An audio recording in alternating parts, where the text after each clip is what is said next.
Which Side Podcast is a proud member of the Which Side Media Collective. This week's episode is brought to us by Peter White from England. Hey, Peter. Peter wanted to say hi to his lovely wife, Judy, their dogs, Buster and Belle, and Allie, rest in peace, and his cats, Frankie and Missy. Adopt, don't buy. Pets, not wives, obviously. Wait. Plus, of course, fuck David Cameron. He's the British Prime Minister, by the way. You guys Yes. just didn't know that. Yeah. And if you didn't know that, you're an inbred motherfucker. Cheers, Peter. Okay, I got confused about the adopted pet, not a wife thing. So, yeah, I agree, though. I thought it was backwards when he said it. I'm like, wait, you don't adopt... Wait, what? Okay. Yeah, but you're right on, Peter. I love you. You're my hero. I'll give you a hug if I ever meet you in person. Thanks, Peter. And you can sponsor an episode as well. All we ask is that you donate at least $10. That's how much it costs us to make each episode for you. So that's all we ask for you to donate. Yeah, we'll say whatever you want, just like we do with Peter. Be your show. Peter's awesome. And you could be awesome like him. SidePodcast.com.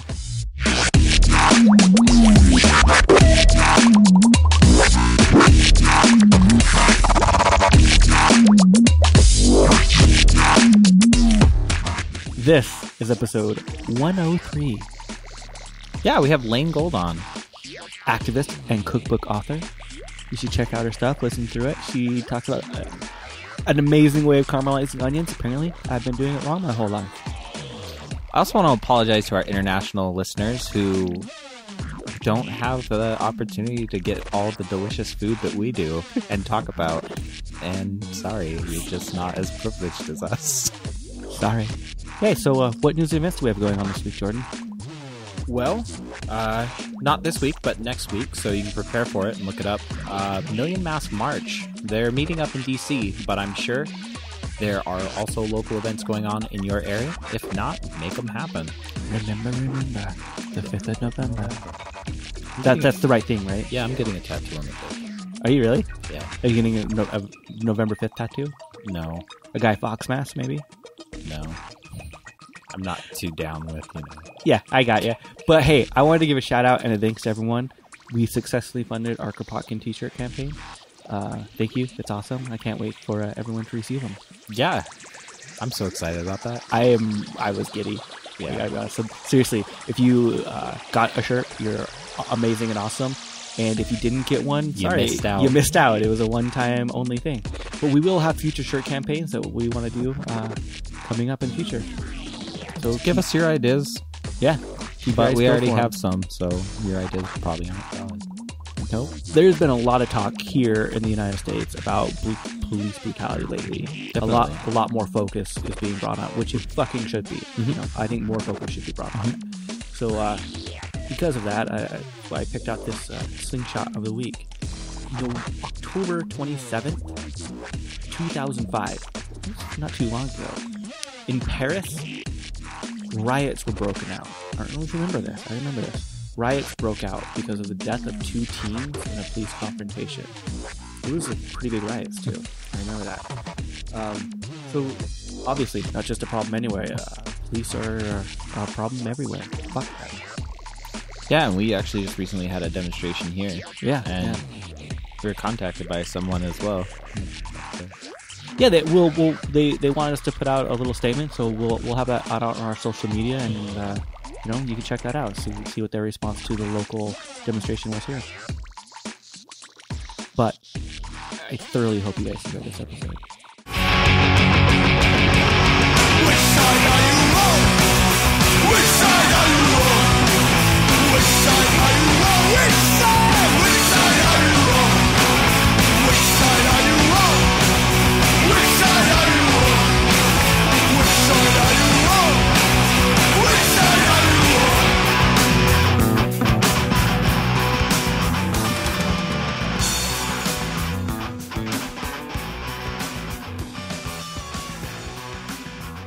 Hello? Good morning. Good morning. Oh, it's morning for me. It's in the afternoon. Yeah. For us. But I'm Jordan. Hi, Jordan. I'm Jeremy, by the way. Hi, Jeremy. So it's a morning for you. Where are you at that it's morning? It's the weekend. I'm in LA. Okay. That's fair enough. So how's your morning been so far? Pretty good. Good. Not bad. What's a typical Sunday morning for you? It depends. Today it was sleep. But usually I try to get up in the morning and make brunch, which is my favorite meal of life. And I just hang out at home and read. I'm like super introverted and weird like that. So usually reading and cooking are my two home pastimes. So that leaves two questions for me. What is your typical brunch like? I love potatoes, and I love caramelized onions. So pretty much anything I can cook around that and shove into a burrito is brunch for me. That sounds delicious. Right in my heart, right there. And anything spicy too. I love making homemade salsa with roasted chilies. So I love onions. Anything with onions, I'm pretty much sold on. I'm obsessed with caramelizing them, and I have like these theories, and like yeah, it gets pretty deep. Okay, yeah. I'm all about this. So theories with caramelizing onions. Okay, so a lot of people, like when you order something with caramelized onions in a restaurant, I feel like they never get it right. They just never do it. And it takes like a study, like 45 minutes to caramelize onions properly. Mm-hmm. And so it's a time process. And I think a lot of people just don't give it time. Okay, I'm usually at about 15 to 20 minutes. So what am I doing wrong? Wrong.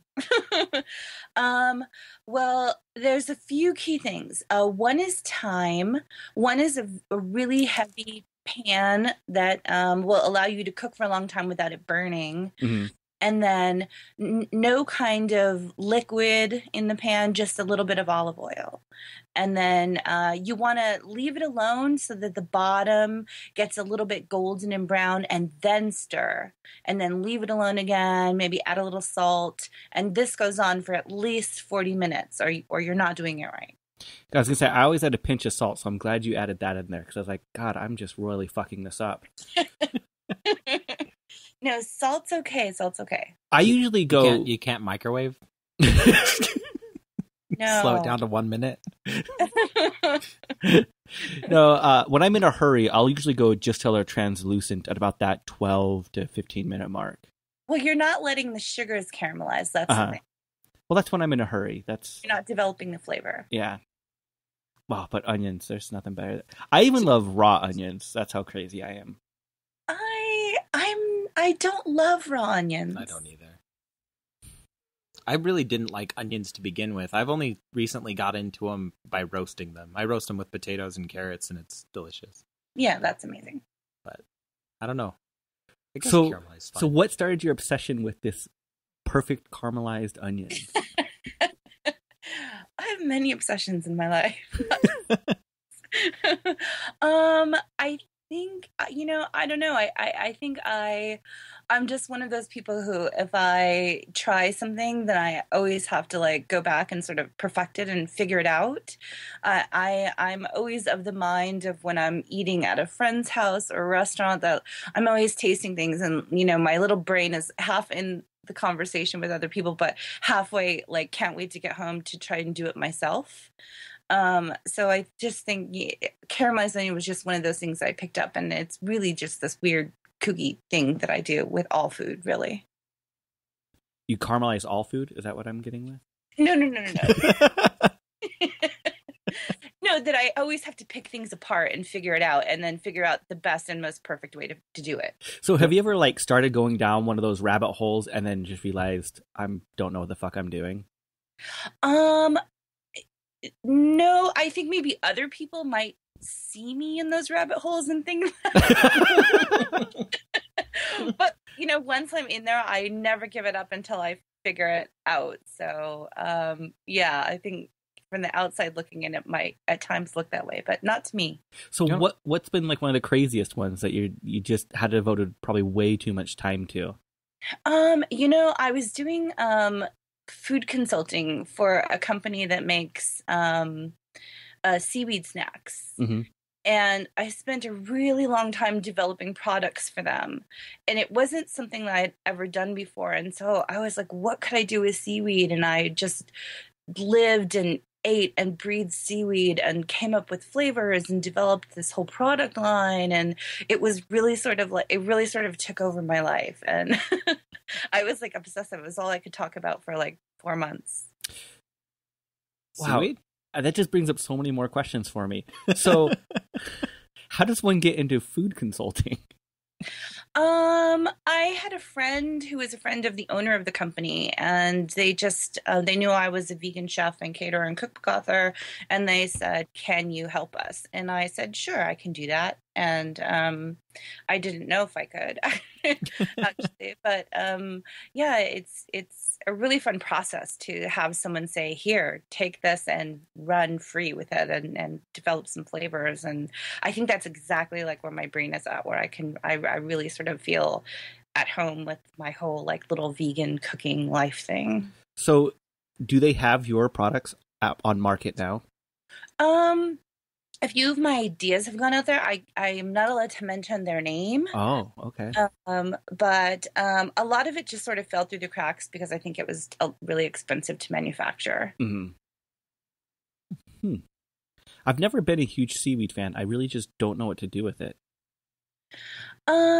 It's, there's so many different kinds of, but I like it just, chopped up really tiny and then just throw it in some cooked rice.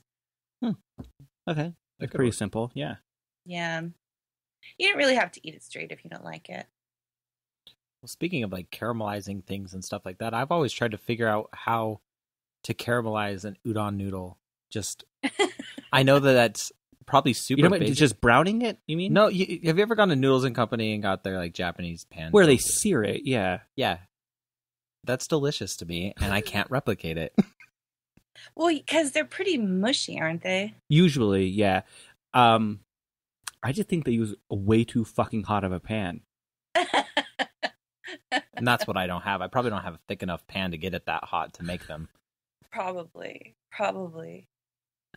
But I love udon noodles. If you go noodle-wise, udon is definitely my favorite noodle of choice. Yeah, I kind of like across the board through all of the nationalities love everyone's take on noodle, like whether it be pasta or whatever. Mm-hmm. Yeah, that's all good for me.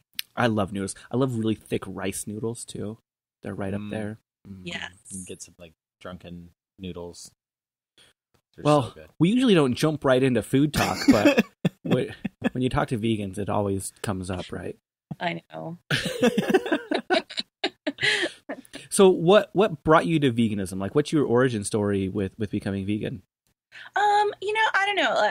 I grew up pretty vegetarian, and I guess I'm a very natural vegan, so I never really like jumped on any bandwagon. I've never liked milk. I've never liked dairy. I never liked ice cream or cheese.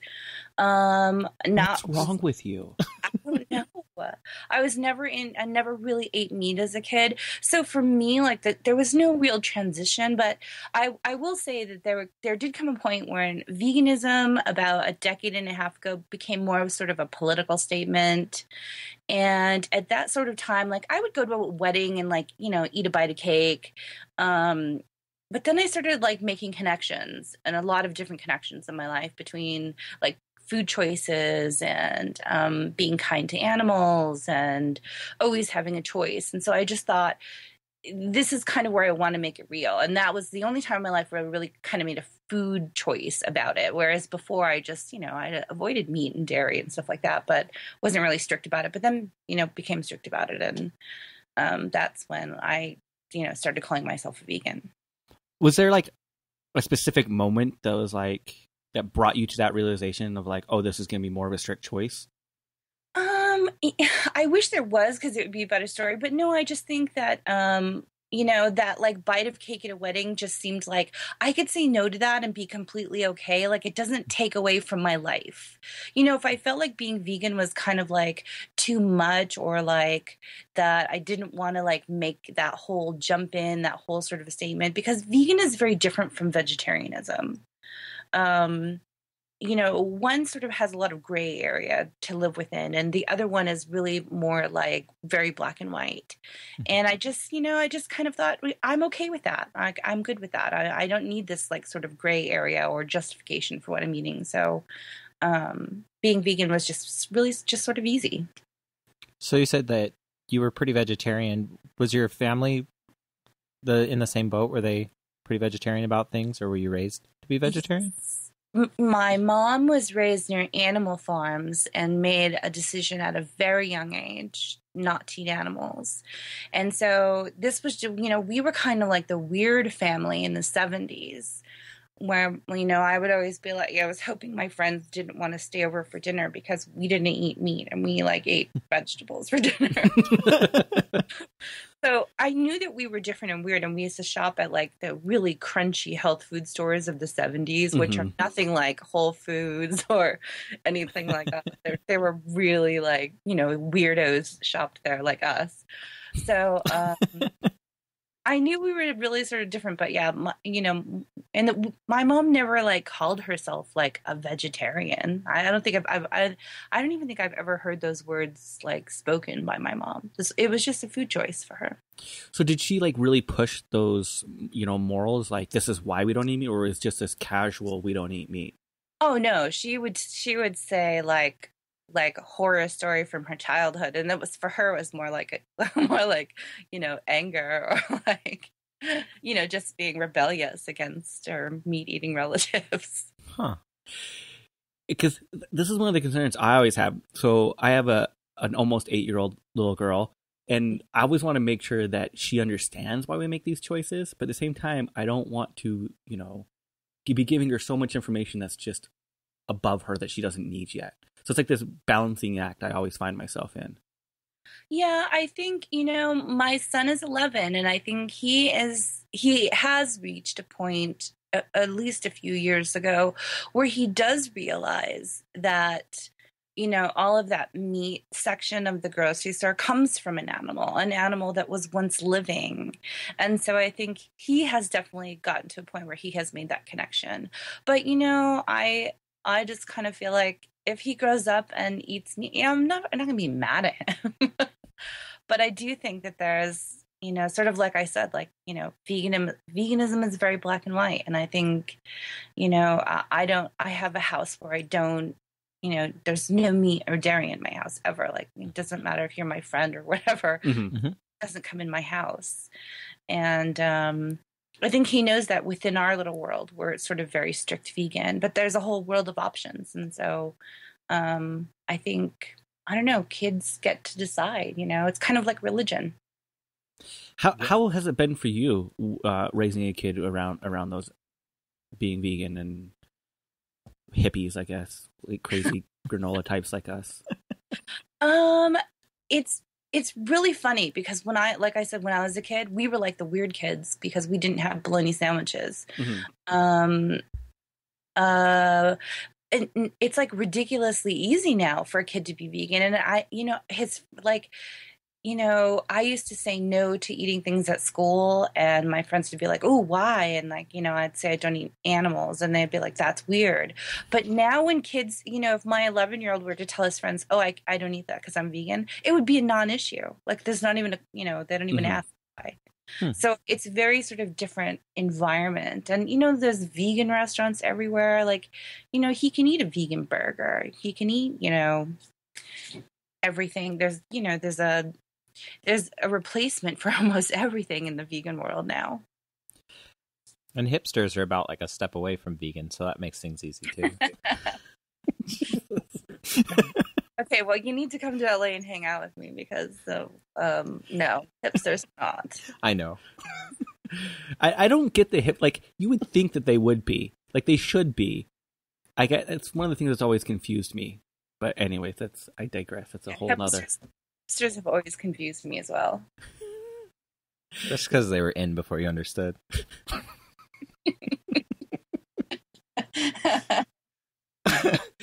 Excuse me. Anywho. So how did you get into, writing cookbooks?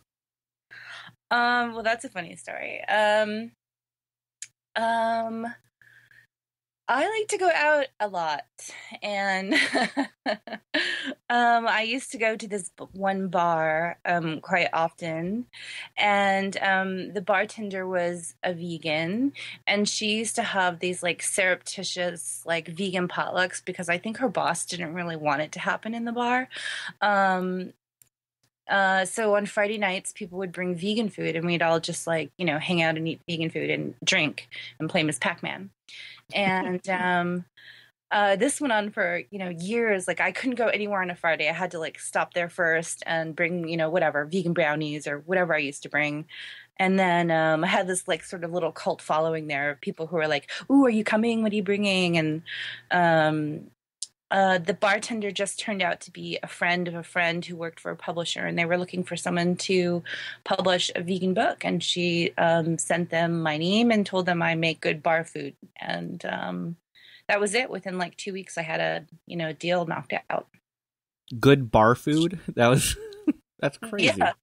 Well, yeah. I was feeding a bunch of drunk people, so So what was your go-to bar food? I used to love making brownies, and what else I do? Lots of like casserole-y kind of dishes, because you were eating off a paper plate with a plastic spoon, so it was hard to get too fancy. But I don't know. I looked forward to that so much, and I think that was when I kind of realized like I really love cooking for people. It's so fun. So, yeah, that was kind of a small beginning. But also, like, my background, I had been feeding the homeless for a really long time. I had a soup kitchen in Venice Beach, and we would get food donations. So basically, we'd have a whole truckload of, like, vegetables, and it was kind of like Iron Chef, kind of like, what do we do with all these vegetables today? And it was like, we started making vegan, local, organic meals for the homeless. And they were like these elaborate 6-course meals where I also, started to realize like, I really love this whole cooking thing because I'm every Sunday we would have these like amazing meals for the homeless. And so that all happened all around the same time, around the time that I got the cookbook deal.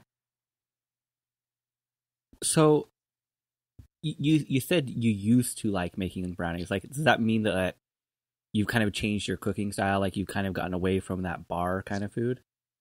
Oh, no. I think, like the cookbook itself was born out of that time. And so I think my cooking style is sort of comfort food. So I love anything that's very comforting and in like brownies or casseroles or anything having to do with potatoes or luscious sauces or brunches, just that kind of thing. So what's your go-to casserole? Because I've been experimenting with casseroles in the last little bit, and there's not a great deal of information on different varieties of vegan casseroles out there. Well, I love spicy, so I love starting with like lots of roasted vegetables for flavor, and then like maybe like a homemade like green tomatillo salsa, and then corn tortillas are so good in casserole, and then maybe a little vegan cheese, but I think I like nutritional yeast a lot more than vegan cheese. Yeah, vegan cheese can be super oily a lot, and that can like ruin a dish sometimes. If you use too much. Yeah, I think I get excited about new vegan products and like new cheeses, and then like I try it, but I tend not to ever buy them again. I get really excited for a while, and it's just been recently where I'm like, no, I really just like my Nooch cheese. Like I really like making it at home. It doesn't taste like cheese. It doesn't feel like cheese, but I really like I love the flavor of nutritional yeast. Yes, me too. Absolutely. Yeah. But it's one of those things though, I wouldn't, someone who's only been vegan for a week, I wouldn't be like, yeah, you need to try this, because I get the tendency it might scare them away a little bit. Like, yeah, they need like a starter, like, like a day at cheese or something. Yeah, totally. See these flakes? That's what we eat. They're not gonna be a little intimidating. No, I still buy Daya and stuff like that. Have it in the fridge, but I don't know. I tend not to. It's really weird. I think there was a time when I did, and I tried to utilize it all the time, but I really don't anymore. It's very rare. I kind of feel like, because there's so many vegan restaurants in LA, I kind of feel like I get that when I go out to eat. Mm-hmm. And so at home, I'm a lot more sort of like experimental, and I'd rather do my own thing. Do you purchase like lots of mock meats or anything like that? Same thing with that. Like I used to, and I used to try to like, shove that stuff in like casseroles or whatever, what I was, trying to make. But, at this point, I really don't. And I kind of save that for going out because I know that's what they give you. I do the same thing now with tofu. I eat probably far less tofu now than I ever have in my life. Yeah, it's an evolution. I don't know. I feel like I'm like I had that roller coaster where I like got rid of like most of the processed stuff and I was just eating produce. But now I'm back up again where I have because you have a job again. Maybe that's it. I can actually afford to buy it. No, but yeah, I think I'm currently I'm okay with the processed faux meats and cheeses right now. Yeah. I mean, I'm okay with them, but I find myself not purchasing them like I used to. And I find myself mainly only purchasing them if we're going to be doing like extended gatherings with people who aren't vegan. And it seems like a lot of it is to make them more comfortable. So like last night we were both at a party where we had vegan hot dogs, but that was only because they were having vegan hot dogs. It wouldn't have been like my choice. It's right. So we're not the different ones. Yeah. Right. Yeah. If I were having, friends over for dinner, I would make like a mushroom bourguignon with some like, homey noodles or something. I wouldn't tend to like make, anything with a fake meat. You said a word that's way over my head. Burmy, what? It's like beef bourguignon, but it's made with mushrooms. So it's mushroom bourguignon. It's a French dish. Yeah, I have no idea. I know. I heard beef and mushroom, and that's fancy. Yeah, that's what I was saying. I'm like, oh my god, I need to go over and eat there. The only thing I could equate that to would be like a beef stroganoff. Yes, it's without all the cream. Okay. Makes sense. So, where do you find your inspiration for cooking? I don't know. That's really a hard answer. That's a really hard question to answer. I don't really know. I think I'm always thinking about food, and I'm friends with so many foodies, and it's like we will be making brunch together and like eating and drinking, and the only thing we're talking about is like the next thing we're cooking. So I just feel like I'm just surrounded by food all the time and food thoughts, and I dream about food. And I love challenges. So like last week I was trying to think of something else to put inside of burritos, and I decided that maybe shredded carrots kind of had the texture of beef, and so I was frying shredded carrots in a pan and like putting all kinds of spices like cumin and chili powder and garlic in there and letting them kind of fry up kind of like hash browns, and it turned out to be an amazing burrito thing. And I put it on Instagram, and a bunch of people tried it, and it just turned out to be like a thing. So now I make it like once a week because it's one of my favorite things now. So how many times do you try something that just doesn't work and you're like, I am not going to tell anyone about this? Well, it's kind of like that rabbit hole thing where I kind of just like, I just stay with it until it's good for me. So you'll keep making something that's not good until it is good. Yes. Okay. Maybe that's my problem. I just make something I'm like, this is disgusting. Fuck my life. And then you just eat it in pity. Yeah, then I can't waste this. I can't waste it. Just more hot sauce and you're okay. That's how it works, right? Are you a sriracha person? Yeah, he's more than I am. Yeah. But I like other hot sauces. I'm more of a the horseradish heat personally. Yeah. Yeah, I like sriracha. I like tapatio. Those are my two go-tos. Sriracha probably more so. Yeah, it's like a thing now. It's really weird. I don't understand it. I like the flavor. The heat is insignificant. I just like the flavor of it. Yeah, it's interesting how it's become such a popular condiment. Yeah, it's so random, and it's just a random brand too. Yeah. Well, good for them. Yeah. Totally. I really wonder how they did, because I remember the first time I encountered it was at a vegan restaurant, a Chinese vegan restaurant, like what, 12? Oh my God, it would be way longer than I want to admit, like probably 16 years ago. And no one had ever heard of it. And now it's like everywhere. It is. I wasn't a huge fan of it back then, personally. Yeah, I think because I grew up in LA and like the LA culture here is like salsa and like really good homemade roasted beautiful salsas and those kind of divey Mexican restaurants. And so for me, like heat or salsa is not it's not that sort of vinegary sriracha kind of flavor. So for me, I'm more of a homemade salsa roasted kind of spicy person. Yeah, I'm not a vinegar when it comes to the hot either. My dad makes a really good habanero hot sauce. It's a mango habanero hot sauce. Yeah, it's really good. It is really good. Yeah. But he like tried tons of different recipes to make sure it didn't have any vinegar in it because he wanted to stay away from that vinegar aspect. I think the major thickenings in it is habanero and carrots, actually. Ooh, that sounds really good. Yeah. Except the mango part. What was that? Except for the mango part? Yeah. You're not as sweet and hot at the same time? No, I'm highly allergic to the mango part. Oh, that's horrible for you. Oh, it's awful. Of all things. Are you allergic to anything else besides mangoes? Pineapple and stuff like that? No, just the mango. Huh. That's interesting. I haven't heard that before. And bees. And what? Bees. And bees. You're allergic to like bee stings and stuff? Yeah. Yeah. How do you guys feel about this whole gluten-free thing? Oh my God. I think that if you're celiac, you should avoid gluten. Otherwise, it's okay to eat. Thank you. I get like, yeah, if you only ate, bread products for months at a time, that it's probably not good for you. Oh, yeah. But I don't see the purpose of staying away from it unless you have celiacs, like you said. Yeah.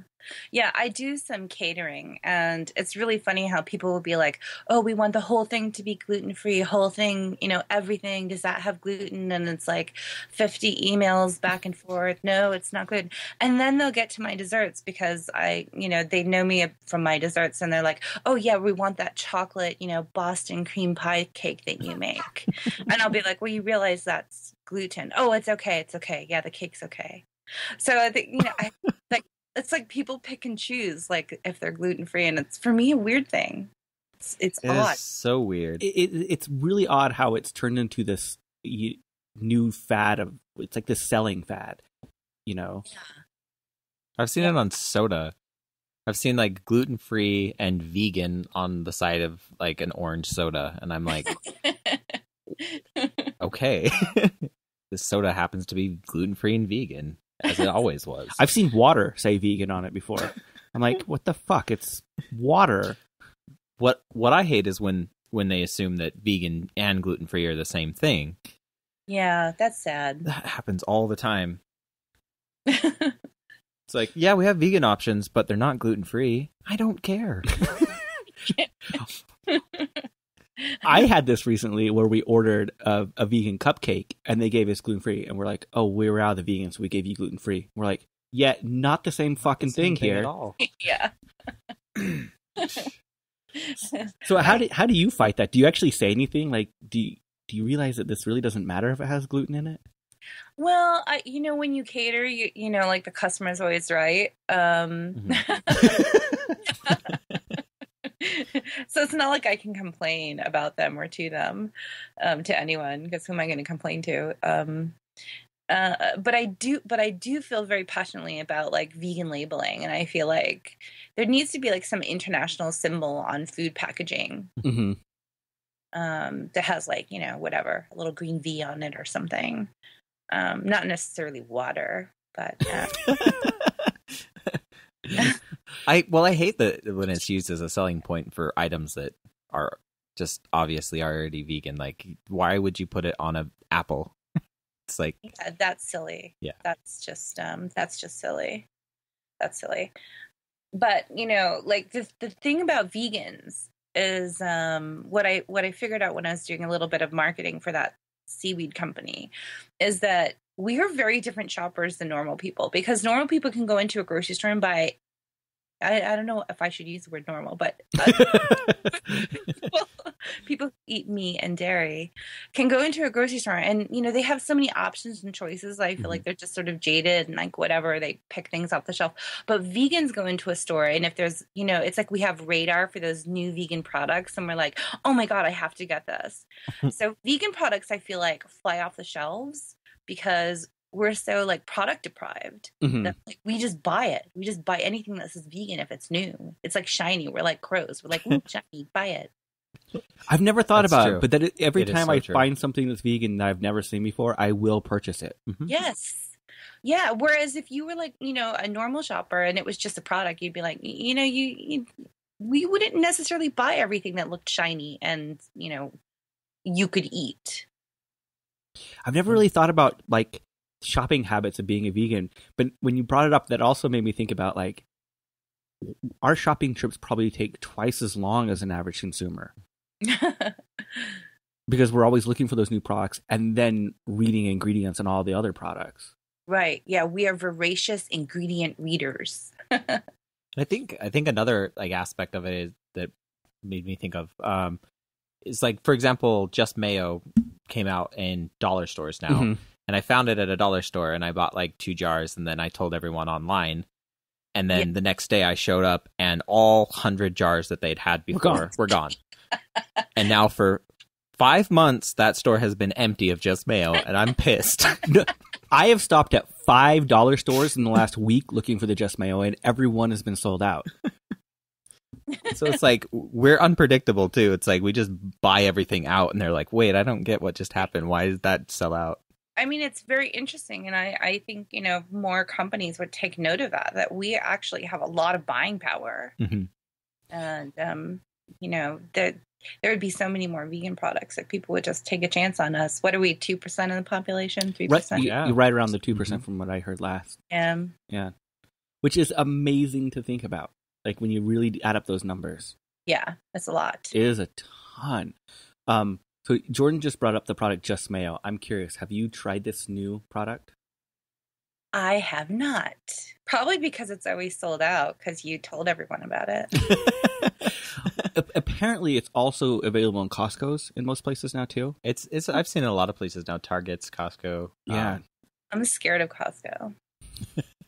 They have like fair. gem vegan finds sometimes, like amazing things. Yeah, I kind of feel like when I drive by it, I'm like, ooh, no, that's I can't do that today or whatever. But you know, I had this same experience when Earth Balance came out with their vegan mac and cheese. And forever, I kept going into Whole Foods and like it was like, you know, the black hole of death. When you look at the shelf, it's like every product is like perfectly like, you know, all stacked. But then there's that black hole where all the Earth Balance should be, but it's not because all the crazy vegans have gone in and purchased, you know, armloads of it. So it took me a really long time to like, before I could ever try it because it was always out. Always. So I just bought some of that just like yesterday. What was your take on it? Can I ask? I didn't love it.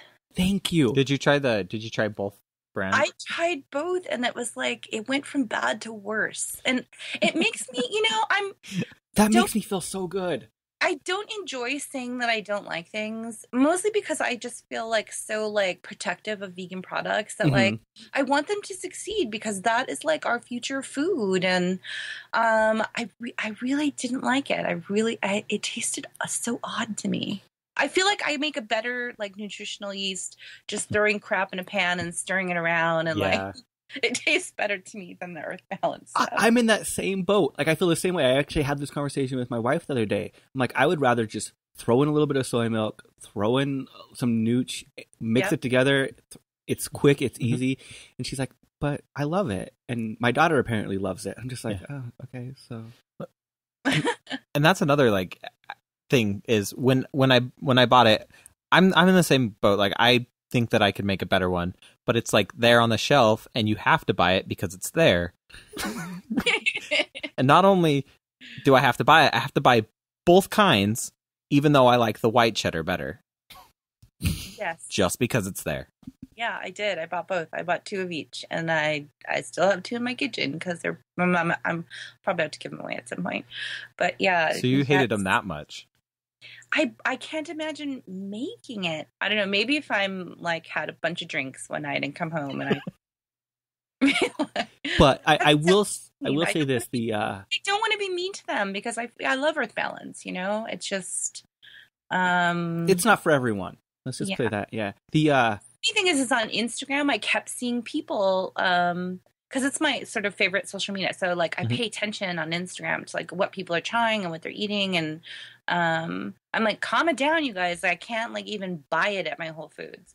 So everyone, like, was sort of, like, in love with it. And I felt bad posting, like, a picture of it. And I was like, this didn't make me happy. And then I got all of these commenters that agreed with me. So I was like, okay, good. At least I'm not, like, the one mean person in the world. Have you tried the popcorn? The popcorn and the cheddar squares? Because I'm not a fan of either of those, but I think Jeremy likes the popcorn and the cheddar squares. I don't like the cheddar squares. My daughter loves the cheddar squares. I love the aged cheddar popcorn, though. Yeah, I tried the popcorn at a trade show when it first came out, and I thought that was a fantastic product. I really it reminded me almost of just sprinkling nooch on popcorn, which is one of my favorite snacks. Yeah, and it comes in a giant bag. Mm-hmm. Which is fun. Which is honestly not quite big enough for me. This is too big. But mine went bad. No, I don't know. The cheddar squares are weird. They taste weird. Yeah, I don't like them at all. They taste kind of chemically. That's what I thought about the mac and cheese also, is that they had this weird aftertaste that I couldn't like get over. Like, and it wasn't food. It was like weird, crazy flavors. But I do gotta say, I love the fact that like those are things I can throw in my daughter's lunch. Like I can throw those cheddar squares in and she feels normal. I hate using that term normal, but it's no one notices, you know? Yeah. Mm-hmm. Yeah. And how silly is that? Like you have to spend what, $3, $4, or $5 on a box of shit you can get for $1 just to make your kid feel normal. Yep. There you go. Welcome to having a kid. Yeah. So what other like new vegan products have you tried that you're kind of like or excited about? You don't have to just be negative. I just like talking about negativity. I'm trying to think of new ones that I've tried. I'm actually sort of like a late bloomer when it comes to products. I kind of like let them be out there for a while, and then then I slyly sort of try them. And a lot of times I decide I just don't like them. But what I really love is like the new sort of cheeses that have sort of like, you know, like the cashew cheeses that are on Whole Foods Market, and those really excite me because I feel like they're at least sort of like, they're not like all the chemicals. They're just like, you know, they're cashew based, and then they're flavored amazingly. Those kind of things really turn me on, like at the grocery store. I think those like nut cheeses are probably one of my favorite for sure. Yeah, there's a company called Nary Dairy that makes homemade cashew cheeses at our local farmers here, and they're just amazing, so good.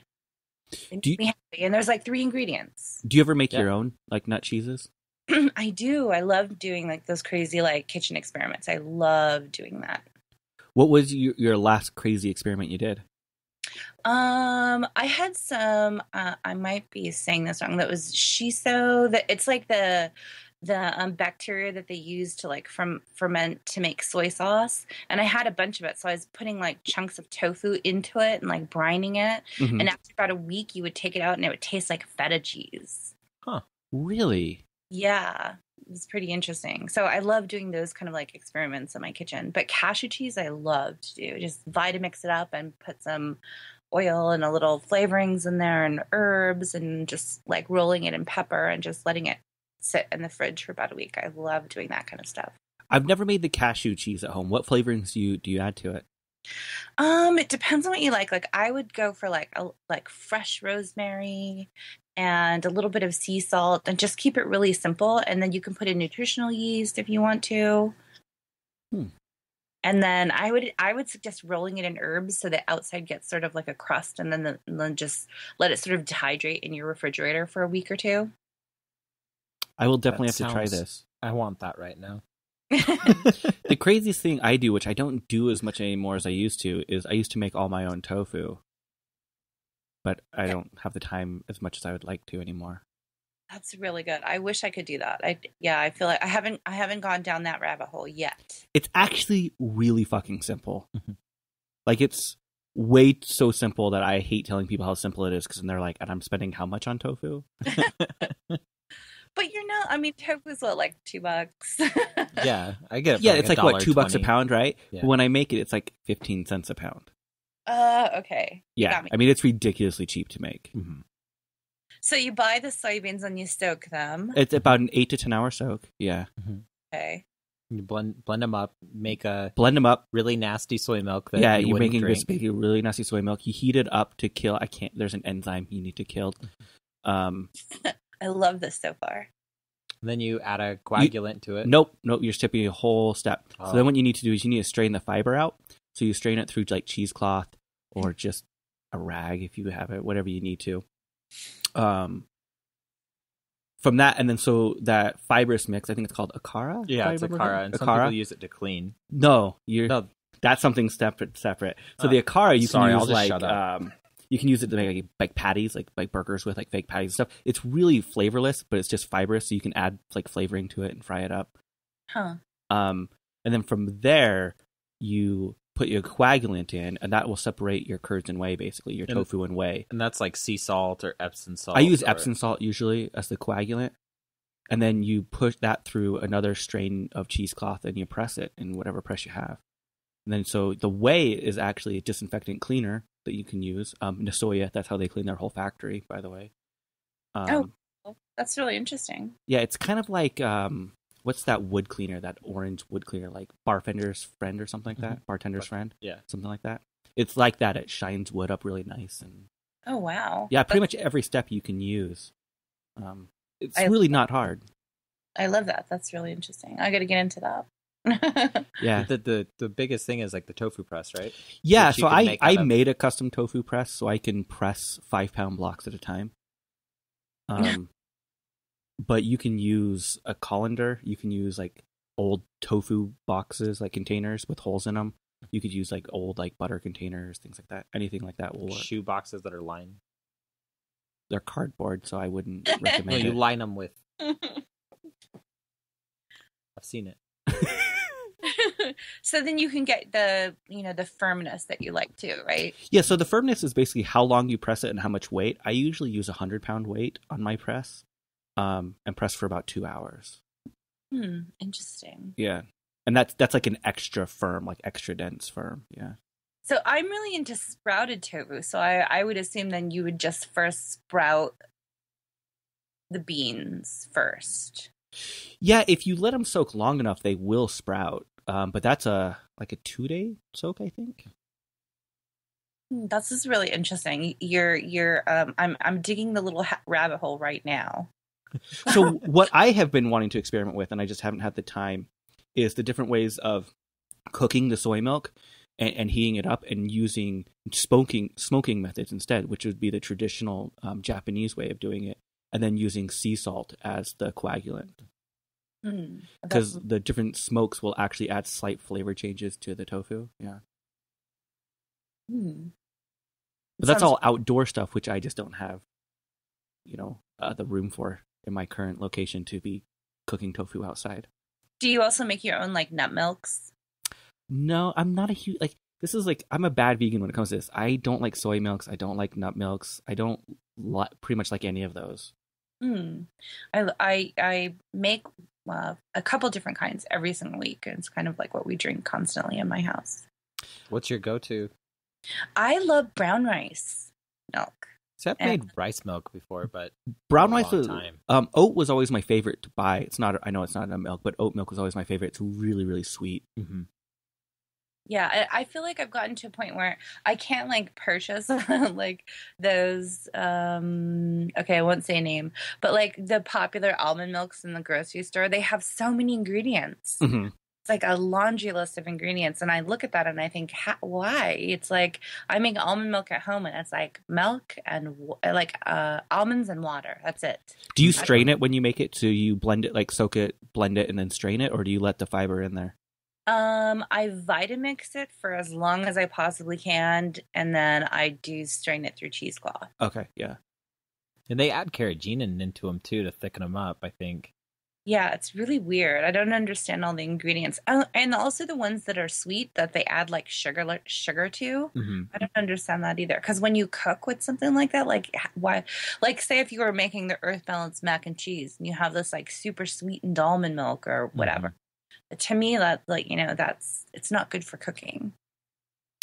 Yeah, you have to have like two different like types of milk on hand a lot of times. Some people use the super sweet for everything, and except for the cooking. Yeah, I didn't understand. I guess I'm like a purist. If I know how to make it myself, then I get really like picky about things that I find in the grocery store. I really should try making my own almond milk, because I've never been over any almond milk you can buy in the store at all. Like none of it, even like the super sweet chocolate flavor. I'm just like, this is not hitting it for me. I like it. Yeah, but my daughter loves any of it. She loves any milk alternative we've ever given her.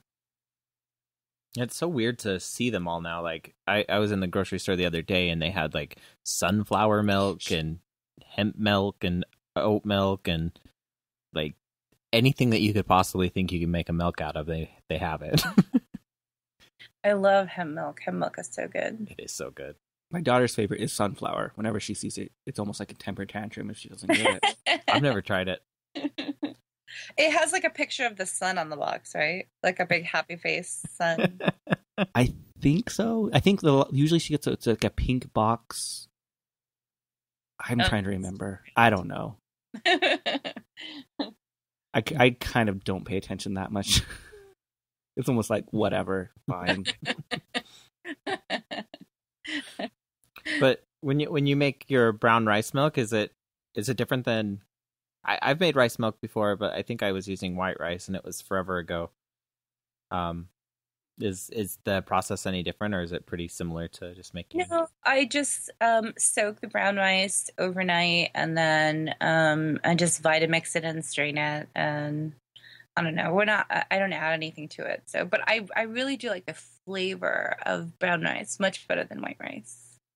The brown rice milk should be relatively sweet, wouldn't it? It's not terribly sweet, and it's a lot more like watery than if you made like soy milk or almond milk. Mm-hmm. But I've just gotten used to it. I like the sort of like base sort of flavor, and then you can like do other things with it. But I prefer brown rice to any kind of white rice. Have you ever made coconut milk at home? I don't. And I think it's like the sweet thing again that I'm not really into the whole sweet thing. We eat a lot of like young Thai coconuts, but like I wouldn't like think to make coconut milk. I've only ever wanted to use it for cooking, because you get like the coconut's a little more high fat content, so you can use it in other things. Yes, yeah. I have tried that a while ago to use the fat to make frosting out of. Mm-hmm. A few years ago. But basically just to use like desiccated coconut and then blended it with some water and then waited for the fat to float to the top and then collected all of that and kept collecting it until I had enough to make like a base for a frosting. But never made coconut milk for the purpose of just drinking it. So that makes me feel really lazy, because I'll just take a can of coconut and then just scoop the cream off the top. I'll put it in the fridge for a couple hours. Yeah, exactly. Yeah. That makes it easy. So frosting, I've used coconut, like the coconut fat, to make whipped cream, but never frosting. Yeah, you can just add a bunch of powdered sugar to it, and you just got to keep everything cold, and then you got to keep your cake cold, otherwise, you have a big melted mess. So it'd be similar to like buttercream frosting, but instead of the shortening, you're using the coconut oil. Yeah, and actually, I prefer, like, if I'm making a frosting, like a cake for someone, I like to do like half the full fat coconut and then half the spectrum like non-hydrogenated shortening, because the shortening does hold up, and even if it's a little bit warm, you won't get that like whole cake melting down off the sides and the filling coming out. So. Okay. I'll have to try that because buttercream frosting is my favorite. Like I could eat it nonstop. Like Yeah, with the standard powdered sugar mix and yeah. Yes. Hell yeah. Terribly, terribly good. Put that on broccoli and I'm good to go. No, I kind of feel the same way. Like when I get into something and I know I can make it, I do it myself. Like I do all my own extracts now because of how simple they are. But now I want to take it to the next step and still my own alcohol to make the extracts. Ooh, I did this okay, no, I'm lying. I didn't make extracts. I made like vanilla flavored vodka for my friends, and I made Kahlua, but I did it all with like vanilla beans, and I purchased all these fancy beans, and but that's drinking. We just drank it. We weren't like trying to like make extracts. So there's really not much of a difference between making the extract and making like your vanilla flavored vodka like you're talking about. It's just a different party afterward. Yeah.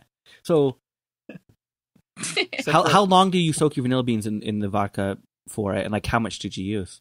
For months. Like one really good Tahitian vanilla bean in like a pint, mason jar of like a good vodka. Okay. And then, you're supposed to leave it alone. I know some of my friends didn't like leave it in their cupboard for 3 months. But the ones that did, the outcome was really good. Yeah, because that's not very much different than like how I'd make my extract. Because I use like a pound of like bourbon vanilla beans to 1.5 gallons of vodka. Mm-hmm. But it took like 8 months. Yeah, it's just longer time. Yeah, just a lot longer. I made my own almond extract too. That only takes about 1.5 months, 2 months. Mm-hmm. Really? So is that like with almonds? It's pretty much the same process. You use like slivered almonds or diced almonds or just chopped up almonds, and then it's the same process, just letting it soak in your grain alcohol for about 2 months. I love the smell of almond extract. It's like one of my favorite smells. I love that smell. I love it on everything. Like I love it in like soaps. I love it in frosting. Like it's my secret ingredient in frostings that I make is I add a little bit of almond just to have that extra smell to it. Well, if you make a chocolate cake and it's really like dark chocolatey, adding that little bit of almond extract just makes the flavors come out so much better. Yeah, I learned that trick from my mom. She uses so much goddamn almond. It's insane. So you've never made your own extracts, just your own alcohol. Did you steal your own alcohol? Is that what I hear you say? No. Oh, okay. No. I flavored the vodka that was available to me. I know this is probably highly illegal where I currently live, but I still want to steal my own alcohol to do it. Oh, yeah. Well, who's gonna catch you, Well, yeah. These are the choices that you make in life. And I also want to make my own vinegar from it. Interesting. I have a cousin who is a famous chefy kind of person up in Napa, and he was telling me that like you can all the little dregs of wine in the bottom of the bottle afterward, they just dump it all into a barrel at the end of the day, and then this barrel sits around for like years, and eventually they get like this like wonderful like wine vinegar out of it.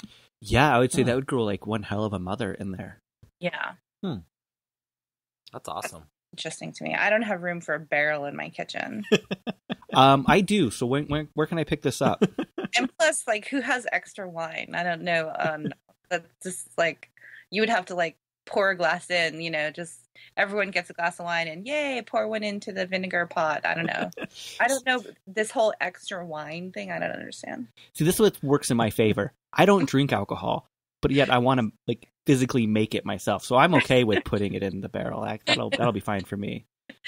And that's the funniest thing is that like you want to distill alcohol, but you don't want to do it for drinking. No, you no, want to do it for making extracts and stuff. I don't care if other people drink it. But it's still the same illegality, probably. Yeah. I am making some hard apple cider right now. Nice. Again, I won't drink it. How hard is it? No, that's actually something that's really interesting, I think. But can't you just get it to the point where it's just fizzy and it's not actually like high alcohol content? I guess you could, but that would make a horrible gift for people that are expecting a high alcohol drink. Just tell them it's alcoholic. They'll make up the rest. No, like it's one of those things that I figured it's a really simple gift, making hard apple cider. It's actually pretty simple, and it's a personalized touch on it. So, yeah. It sounds really good. I like hard ciders a lot. Have you ever made one before? I have never made one before. It's really simple. Really, really simple. Do I have time before Christmas to get it done? Maybe. Do tell. It depends on like how you want it, but most people say about 3 months. Oh, okay. So, yeah, you could probably give it to them and it would be okay. But, yeah. How many apples are you talking, like, if you were making, like, a gallon? Well, you just start with your apple cider. So, I use my parents' homemade apple cider. I'm doing it in mason jars. So, yeah. I got a gallon and a half. That's what I'm making. So, yeah, you just add your yeast to it, and then you just have to have your, what do they call it, the little vent thingy, so the yeast can vent itself, but no bacteria get in. Yeah. Awesome. That's really interesting. I love like the whole process of it. That would keep me in the rabbit hole for a while. You can actually do it with like a wine bottle pretty easily. So when you put your yeast in it, this is like Just almost put like prison put a balloon ghetto. on it, right? Put a balloon on it, but poke a hole in the balloon. So when the yeast ferments the balloon to a large enough size, it will pre-vent itself from that hole, get big enough, and it will vent. But when the pressure is released, the balloon will close, and hopefully the hole will close enough that, limit the amount of bacteria that get inside. So all of the yeast needs to like convert, right? So how do you know when it's done? The balloon blows up? Well, this is my first time doing it, so I don't know all those answers yet. And again, it's one of those things, I won't drink it, so I'll just give it to people and they'll say, that's delicious. And I'll have no idea. That's delicious. I can't see you, though. Here, have this. I have no idea what it tastes like. So, with your veganism, do you do like any outreach activism? Do you just kind of focus on the cooking side of it?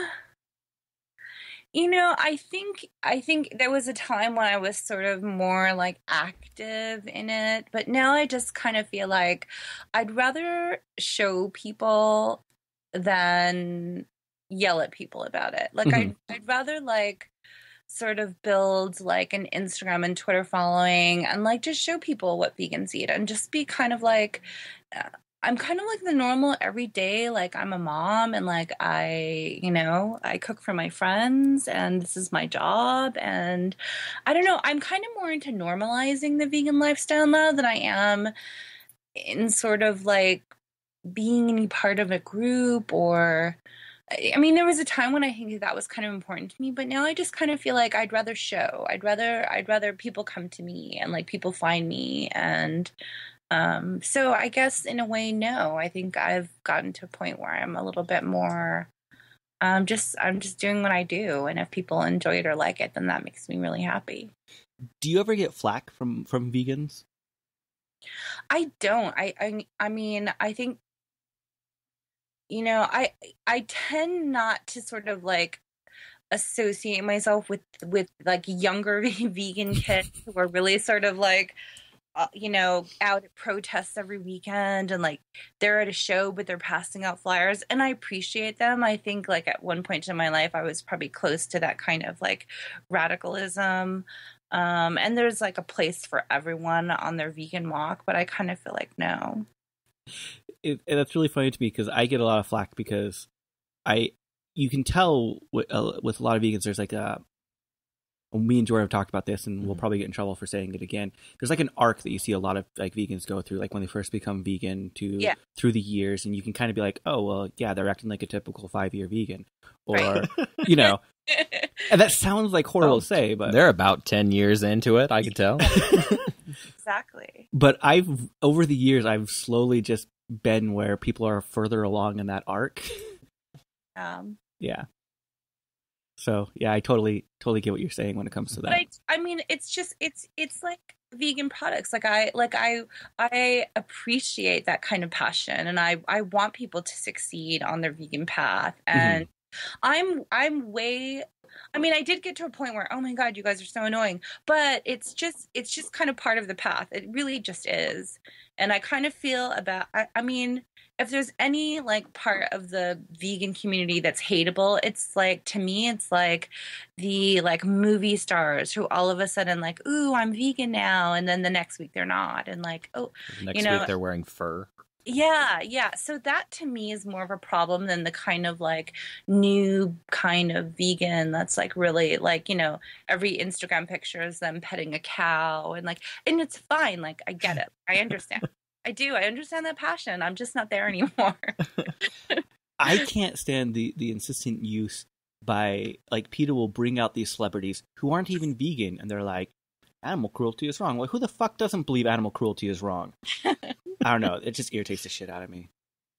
Yeah, I think I'm a lot older than most people, and I think at least around my whole little vegan community, and I kind of feel like I'm kind of like the more just sort of like the mom kind of figure. I'm like, or I'm here, just eat good food. It'll be okay. Have some wine. Like it just. I'm not out there protesting anymore. I protest about other things, but not about vegan food. What other things do you protest about, if I can ask? I'm really involved in homeless rights in Los Angeles, and have a lot of friends who do a lot of work in food policy in LA and like food deserts and immigrant rights here in LA. And awesome. So I do a lot of work with those kind of people, and those are the kind of things where I'm willing to stand in a corner and like yell at people about, but really not about like the food I eat. I just feel like I'm kind of past that. We talk about Food Empowerment Project a lot. Have you ever heard of them? Lauren Ornelas. I think she's from California. No, I haven't. Yeah, she's kind of in Northern California, I believe. Yeah. But yeah, that's what they focus on is like food deserts, workers' rights, the whole cycle of food. My 11-year-old grew up at protests. Like, he grew up, in the baby stroller, at protests and anti-war stuff. And so that's kind of where my heart is at. And I'm down on Skid Row every Friday feeding the homeless, and I bring my kid with me. And if that's like, I think that's kind of the protest portion of my life at this point. Awesome. I've kind of neglected to bring my daughter to that stuff. I kind of wanted, and I feel bad for it in some ways. But I never wanted to be, especially when it came to like the veganism, the forcing my politics like down her. Like that's what I felt like a lot of it seemed like whenever I was at a circus protest and there was another kid there. Like people didn't take the kids seriously. They're just like, oh, poor kid, your parent brought you here. Right. Yeah. I get that too. But then I also think, but this is the way we live. And yeah. This is what I believe. And if it were a religion, I don't think anyone would be like mad at me about taking my kid to church, No one would question it. No. Yeah. She's been asking to go to protests a lot lately. So maybe I should get off my ass and actually do it and quit being. Well, I think it's important if you allow your child to have a completely open mind. And I do think that it would probably be detrimental if you say, this is the way it is. This is the way it has to be. I think then, your kids obviously are going to, follow what you say for a really long time until they get to be about 11 or 12. And then they're like, what? So I don't have that much longer. No, but I do think that there is like something to be said about like standing up for what you believe in and protecting people who don't have a voice. And I think if that's your basis and that's where you're coming from, then you're fine. I mean, I don't think, brainwashing your child and not giving them any choices is healthy. See, and this is what's really bad. I would take my daughter to like a May Day protest over like a circus protest any day. Yes, me too. Same thing. Yeah, and I feel like whenever I bring my child down to Skid Row and we feed homeless people, I feel like this is the kind of world that I wish every child got to experience, where, my kid is never going to grow up and pass a homeless person on the street and like ignore them. He will look them in the eye and at least say hello. He will at least give them a smile. He will like give people dignity and respect. And to me, that's way more important than whatever political statement I'm trying to make and like fighting with City Hall about homeless rights. Like it's the respect and the dignity and that we're all the same. I like that. You inspired me. Well, how can people get in contact with you and follow your work and all that fun stuff? I'm on Twitter at Vegan Lane, and I'm on Instagram at Lane_gold. And other than that, I don't really do very much social media. I'm really kind of introverted, and I don't blog or anything like that. Well, this has been a lot of fun. Thank you so much. We end every episode saying "fuck, shit, damn." Would you mind saying it for us this week? Fuck, shit, damn. Yeah, I'll say that every day. Sweet. Awesome. Well, thank you very much. It's been a lot of fun. Yeah, thank you. Okay. Have a good rest of your morning. Thank you. Okay. Bye-bye. Bye. This week you heard Bubble Control by Tipper. Right now you're listening to Bird's Lament by Moondog. And as always, El Comandantes. which side are you on? As always, like us on iTunes, rate us, whatever it is iTunes does. Subscribe, Thank you. and rate and review. Thank you. I am terrible at this. I'm like an old man now. Can you like us on that Instagram? Yeah. But seriously, do all those things. It helps us out tremendously. And we've been talking about doing the Go subscriptions. Yeah, just grab someone's phone. Grab it, open up the podcast app that's on there, hit subscribe. You're awesome. And as we mentioned, with our Instagram and our Facebooks, you can follow us on all of our social media. Just go to whichsidepodcast.com, click on the social tab. It will list all the social media channels that we have. And we do a lot more stuff on our social media than just, blast out the show. We try to be not spammy at all.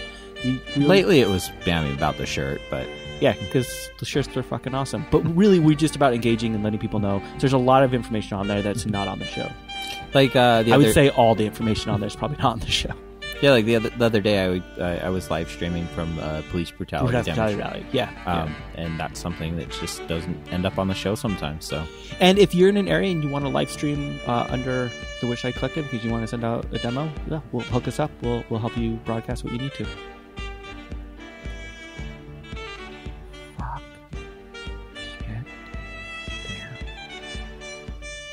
Fuck shit, damn.